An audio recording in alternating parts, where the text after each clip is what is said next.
તો જય માતાજી મિત્રો। પિનલબેન અને રુદ્રભાઈનો ખૂબ વસ્તી વિરોધ કરે છે, ખૂબ વિડીયો પણ ખરાબ બનાવે છે, પણ આવું ના કરશો તમે। ચમ તમને શું મળે છે એમાં? કારણ કે જો અહીંયા આજે કન્વર ભાઈએ કીધું કે જે આ ફોટા બધા વાયરલ કર્યા ને એ 1 વર્ષનો છે, બરોબર? તારી એને ભાઈ કહીને બોલાયા, રુદ્રભાઈએ બોન કહીને બોલાયો અને પિનલબેને ભાઈ કહીને બોલાયા, તો એ 1 વર્ષ પહેલાનો છે। તો તમે આટલો વિરોધ ના કરશો।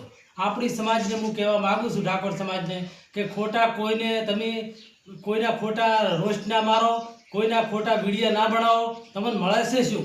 હું તો એટલું જ કહું છું કે કોઈના ખોટા વિડીયો ના બનાવજો। શું કેમ બનાવો છો તમે? એટલે 2 હાથ જોડીને મારી વિનંતી છે કે કોઈને ખોટા નેસું ઘાલે એવું ના કરશો। તમારાથી બને તો અહીંયાના ઇન્સ્ટા કે હોય કે ફેસબુક હોય કે યુટ્યુબ હોય, સપોર્ટ કરવો હોય તો કરજો, ન કે બરોબર છે। જય માતાજી। પણ બાકી કોઈને ખોટા આવા નેસું